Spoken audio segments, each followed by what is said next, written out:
Voilà, mesdames et messieurs, nous sommes donc partis avec l'invité du matin. Cette fois-ci, c'est Tonen Irachan Mireille, qui est coordonnatrice de l'ONG MEMIG. Cette ONG qui est installée à Kinshasa, mais aussi qui œuvre beaucoup plus en Ituri à Mahagi aussi. Tonen Irachan Mireille, bienvenue, bonjour. Bonjour. Ça va? Oui, ça va. Comment vous allez? Ça va bien. Ça va bien? Ouais. Vous êtes coordonnatrice de MEMIG. Oui. MEMIG, c'est quoi? MEMIG, c'est Megomigwok, un sigle MEMIG, qui signifie la femme protectrice, cette femme attentionnée. Voilà, c'est en alour, à ma langue maternelle. Cette femme attentionnée que vous êtes? Oui. Alors, vous êtes attentionnée, vous êtes toujours à cheval entre Kinshasa, Mahagi, en Ituri, pour voir la situation humanitaire. Nous avons voulu vous inviter parce qu'avec votre ONG, vous êtes sur place, vous avez à mener des actions sur terrain en faveur de la population sur le plan humanitaire. Et aujourd'hui, cette situation se dégrade de plus en plus avec les opérations militaires. Il y a des déplacés civils qui ont des problèmes humanitaires. Dites-nous un peu, est-ce que vous avez fait un plaidoyer dans ce sens-là? Oui, nous sommes surtout depuis qu'il y a eu dû faire ces massacres, nous sommes plus dans ça et c'est d'ailleurs la création des MEMIG, c'était juste après cette situation-là. Quand la situation s'est dégradée de plus en plus, vers 2017, c'est quand on a commencé. On a plus ciblé cette femme rurale, cette femme qui nous a fait faire ce que nous sommes aujourd'hui, qui a fait sortir des présidents, cette femme rurale qui a fait sortir des professeurs des universités et qui est toujours meurtrie depuis ces années-là, surtout à l'Est et chez nous, dans cette situation un peu très délicate qu'on ne maîtrise presque pas parce qu'on se demande depuis plusieurs décennies pourquoi ça ne finit toujours pas. Et cette femme, malgré cette situation, elle se bat, elle est toujours là. Et nous avons constaté que ces dernières années, en tout cas, ça ne tient presque plus. Ça ne tient plus et nous sommes là. L'autre fois, j'étais passée encore à la télé, faire un peu du bruit, réveiller encore. Si on peut venir au secours de cette femme-là, c'est notre cible. Nous les encadrons, nous les identifions, nous partons avec eux, nous cherchons un peu de l'encadrer, de relever son niveau, de la sensibiliser, de l'orienter aussi. Mais là, on ne sait pas la maîtriser, on ne sait pas où est-ce qu'elle est. Elle est un peu dispersée, déplacée par-ci, par-là, suite à cette atrocité qui se vit chaque jour et c'est compliqué. Ouais. Et actuellement, c'est la situation un peu délicate de se déplacer, où notre cible est la première victime, cette femme, cet enfant, cette jeune fille qui est tuée à tout moment, qui est déplacée, qui est déstabilisée suite à l'insécurité. Et ils sont dans des sites par-ci, par-là, et sans Est-ce que soutien. Là où ils sont cantonnés, là où se trouvent en déplacement, se déplacer, est-ce que vous, en tant qu'ONG, vous avez eu à rendre visite et constater qu'il y a la prise en charge, surtout des femmes qui sont vulnérables, la prise en charge des femmes et des jeunes filles dans des situations de déplacés? Est-ce qu'ils sont pris en charge par l'État? Est-ce que les ONG comme vous posent des actions? Bon, les ONG comme nous, d'abord, nous travaillons, nous fonctionnons avec nos propres moyens de bord. Nous n'avons pas encore un financement consistant pour vraiment venir en aide comme il se doit pour cette population. Mais sur place, nous constatons, bien que je suis ici, nous avons nos agents par-ci par-là et nous sommes en collaboration avec d'autres ONG aussi locales comme nous. Vous sentez que cette population est abandonnée. Ouais, elle est vraiment abandonnée. Rien ne marche avec elle. Il y a par exemple dernièrement ce qui s'est passé à Ro, c'est en Djougou. Il y a eu des images qui étaient passées à l'Internet et vous sentez que la femme manque de quoi donner à son enfant. Par conséquent, elle cherche la boue, elle cherche la terre pour faire une sorte de bouillie de terre pour nourrir son enfant. Et ça devient un peu plus compliqué que ça. Et on se demande si ces ONG internationales, c'est vrai qu'ils sont là, ils font ce qu'elles peuvent, elles font vraiment ce qu'elles peuvent, mais c'est limité. Les gouvernements devaient prendre les premiers pas, par exemple, et ces ONG donner le coup de main.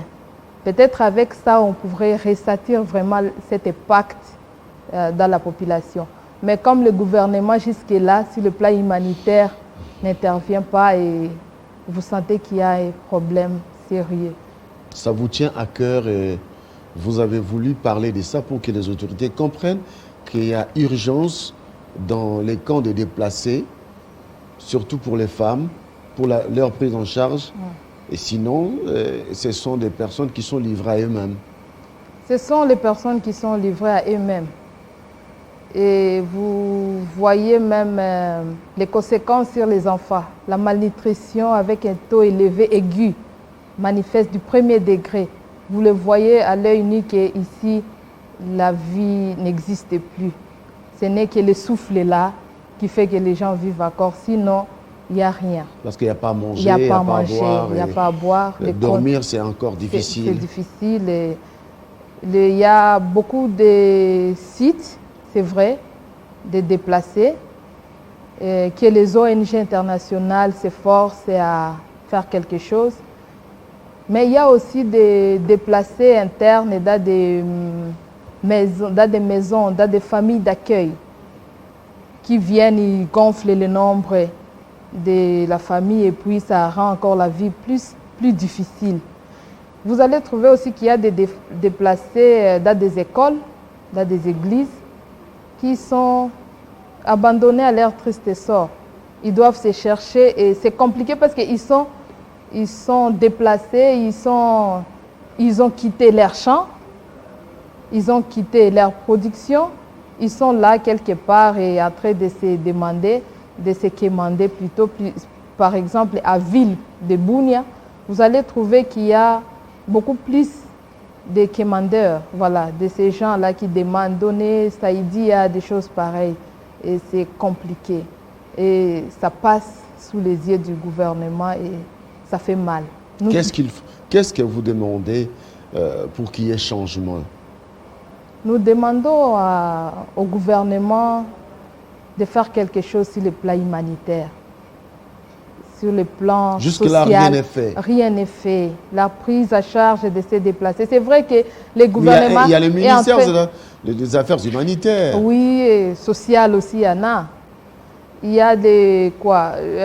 vous sentez que si les plans sécuritaires, ils se débattent, ils ont leurs approches, on espère à ça, ça va donner la paix parce qu'au finish, cette population a besoin de cette paix-là pour regagner sa maison, pour regagner son domicile, pour vaquer facilement librement à ses occupations.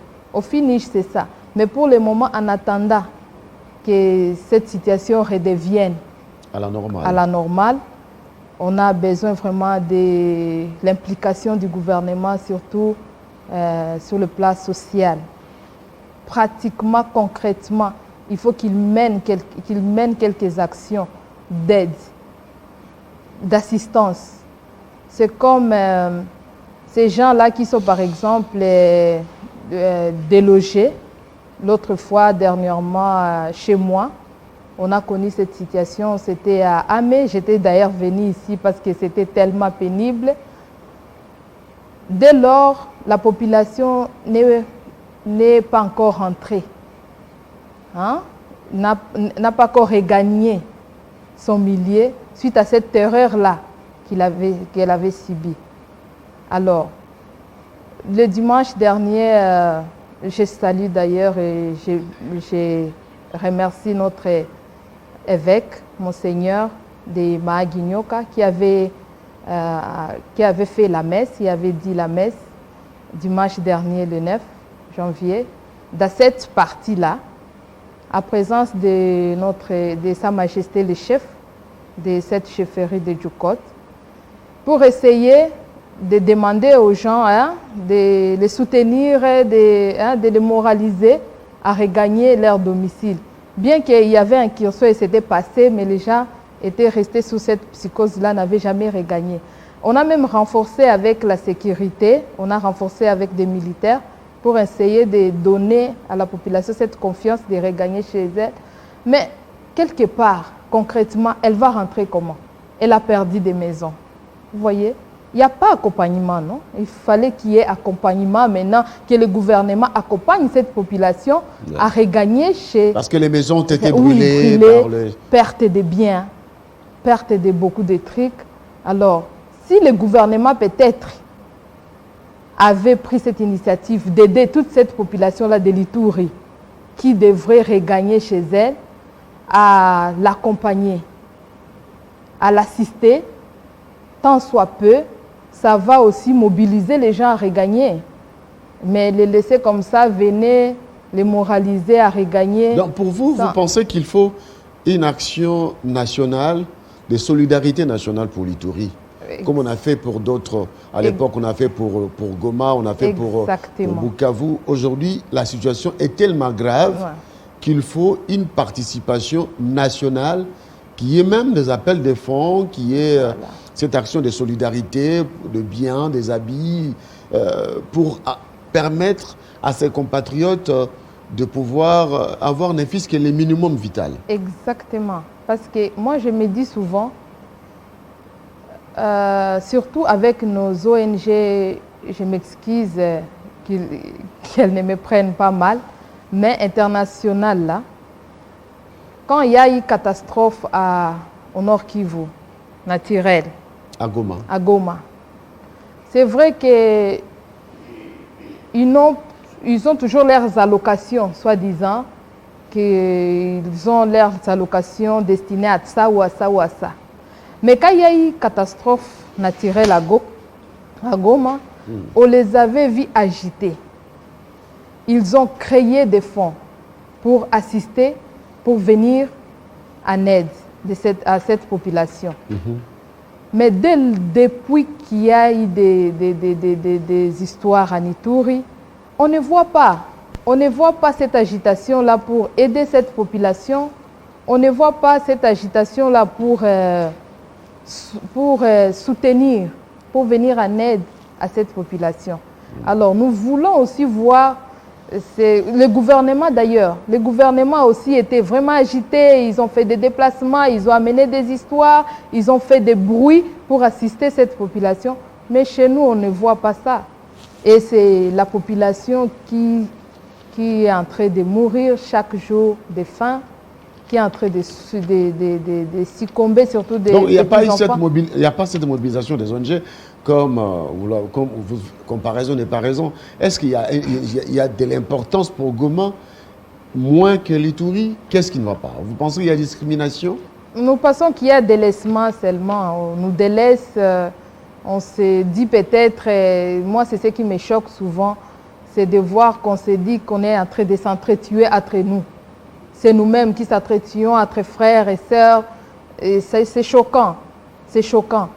Le gouvernement doit s'élever vraiment pour faire quelque chose pour cette population-là. C'est comme il y a eu montée dernièrement à Mahagi, vers les lacs. On n'a pas vu. Pourtant, vers Uvira, là, le gouvernement a fait du bruit, le gouvernement est descendu.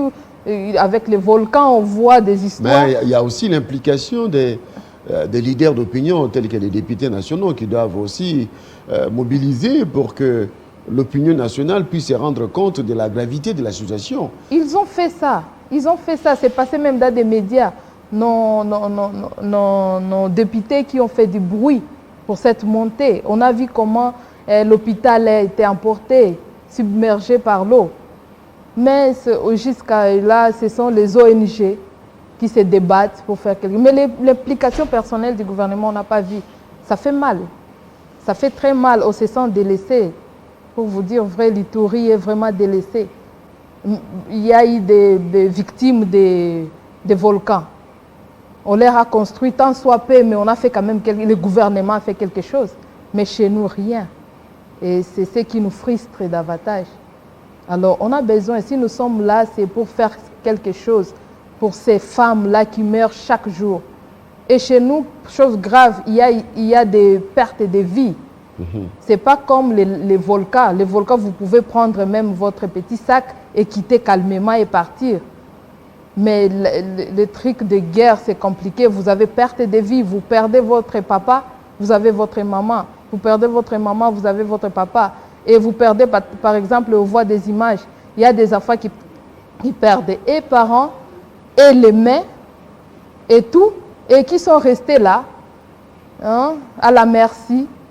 Et avec ces derniers temps, avec cette histoire de technologie, les gens prennent des images. Vous voyez vraiment un pauvre qui ne sait pas qui va le secourir, qui est resté sans parents. Et il ne sait même pas où est sa tante, où est qui va le secourir. Il se retrouve dans tel milieu.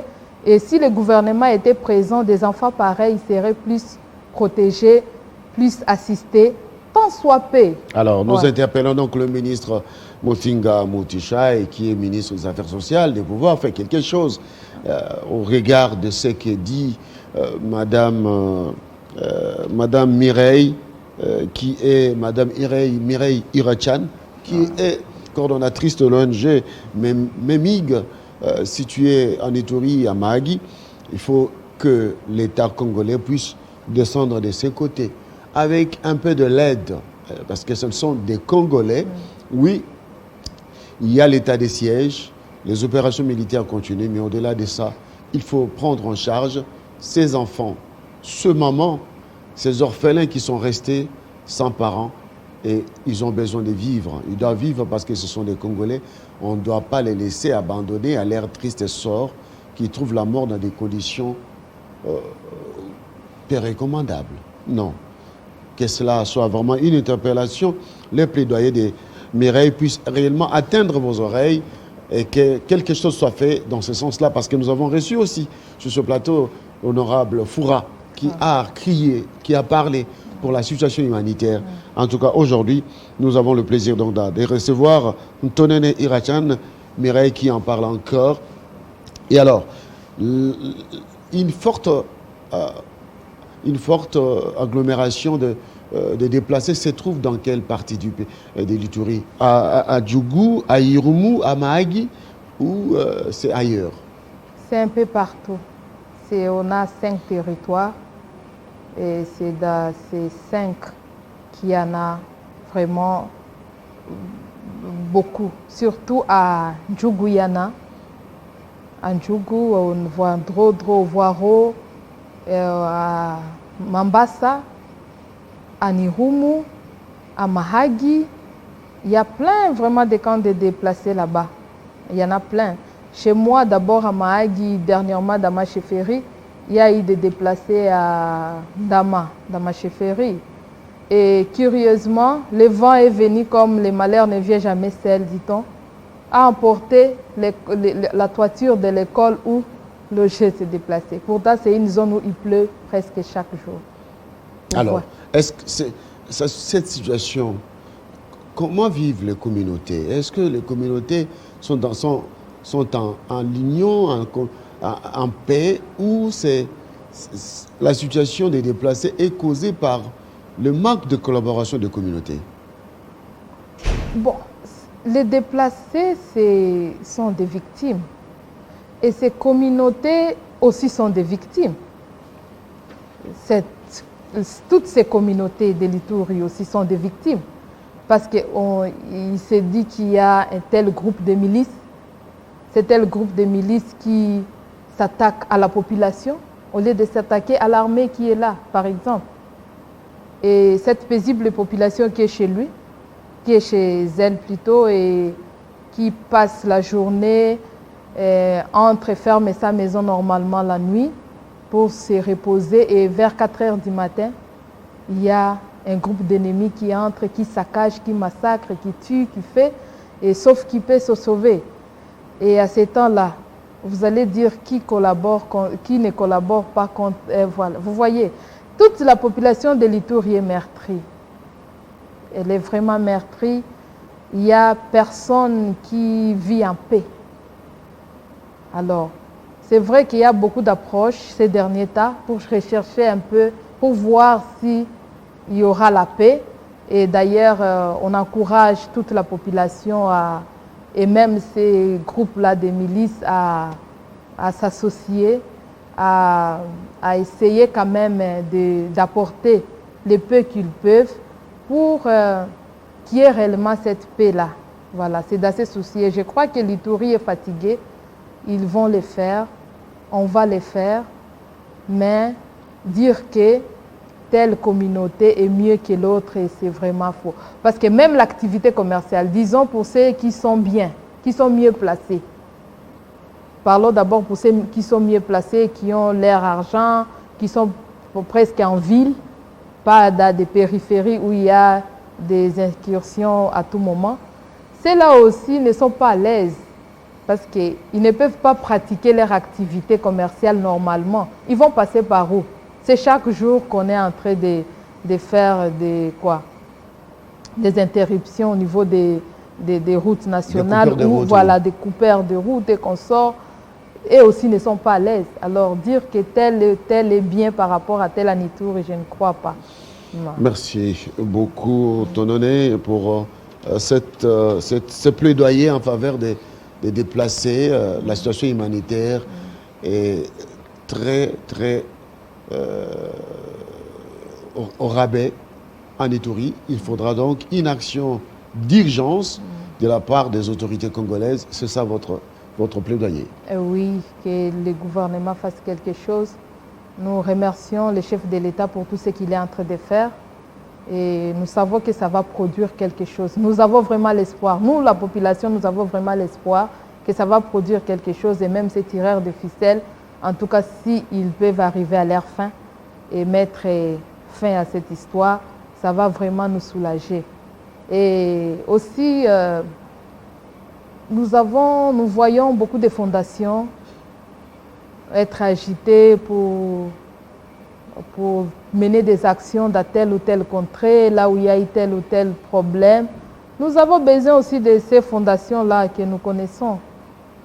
Nous avons par exemple la fondation de la Première Dame à Goma. On a vu ce que cette fondation a fait. Nous avons besoin de ce genre de fondations aussi chez nous là-bas, agir au nom de donner, assister et voir, pas seulement aller prendre la situation et rentrer sans rien faire. En tout cas, nous avons la fondation de Maman Olive Lem, Kabila. Elle aussi, elle mène des actions. On voit ça partout, dans le Nord Kivu, le Sud Kivu. On voit ça même ici à Kinshasa. Nous avons besoin. Vous voulez que ça soit aussi chez nous. Ouais, voilà. Merci beaucoup, Tonone Irachan, d'avoir accepté l'invitation de 50 Bonjour. Merci. Mesdames et messieurs, ça n'est donc fini avec Tonone Irachan. Mireille, elle est coordonnatrice de l'ONG Meming en Ituri et à Magui. Merci d'avoir suivi ce programme depuis 8 heures. Nous sommes donc arrivés à la fin.